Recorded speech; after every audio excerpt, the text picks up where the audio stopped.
Hey meaning seekers, this is Dragon Broadcasting from Belgrade. Last time we explored how modern therapy often fails people by being too mechanical. Today we're going to look at something really fascinating, how we actually find meaning in our lives. You know how when you look at those optical illusions, there's a hidden image you have to work to see. Like that famous one. Is it a young woman or an old lady?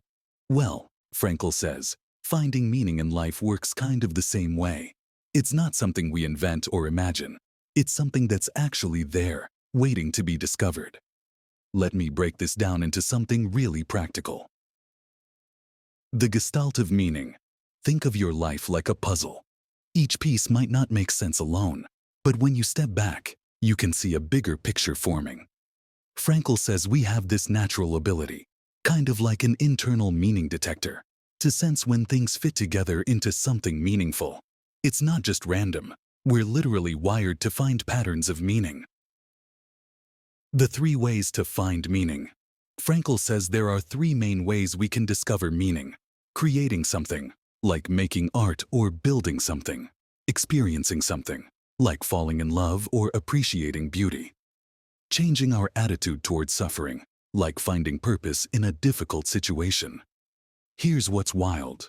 Frankl says that last one, our attitude toward suffering, might be the most powerful. It's like having a secret superpower that turns even the worst situations into something meaningful.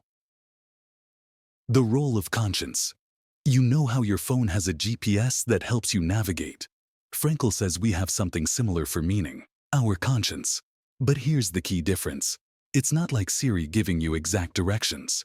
It's more like an intuition that helps you sniff out what's meaningful in your specific situation. Why most therapies get it wrong. Here's where Frankl drops some truth bombs. Most therapies treat humans like fancy animals or complicated machines. They say everything we do is just conditioning or brain chemistry. But Frankl's like, have you ever seen a dog worried about the meaning of life? Of course not. This search for meaning is uniquely human. The education problem. Frankl makes this brilliant point about education. In a world where traditions and values are crumbling, sound familiar? We can't just teach facts and figures. We need to help people develop their meaning detector, their conscience. Because meanings might change, but our ability to find meaning is constant. Here's a real-world example Frankl uses. There was this guy who was super successful, in the top 2% of earners in America.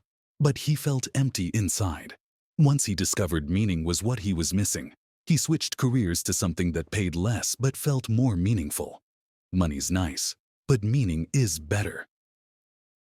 The really big point. Frankl says something that blew my mind. Meaning isn't just for religious people or philosophers. Research shows that people can find deep meaning in life, regardless of their age, IQ, education, or religious beliefs. It's a universal human need and ability. Question for you all. Think about the last time something clicked and suddenly made sense in your life. What was that moment like? How did you know it was meaningful? This is Dragon, reminding you that life isn't a Rorschach test, where you can just make up whatever meaning you want. It's more like a treasure hunt, where real meaning is waiting to be discovered. Next week, we'll talk about how to sharpen our meaning detection skills. Stay curious, stay questioning, and don't forget, even in the toughest situations, meaning is possible.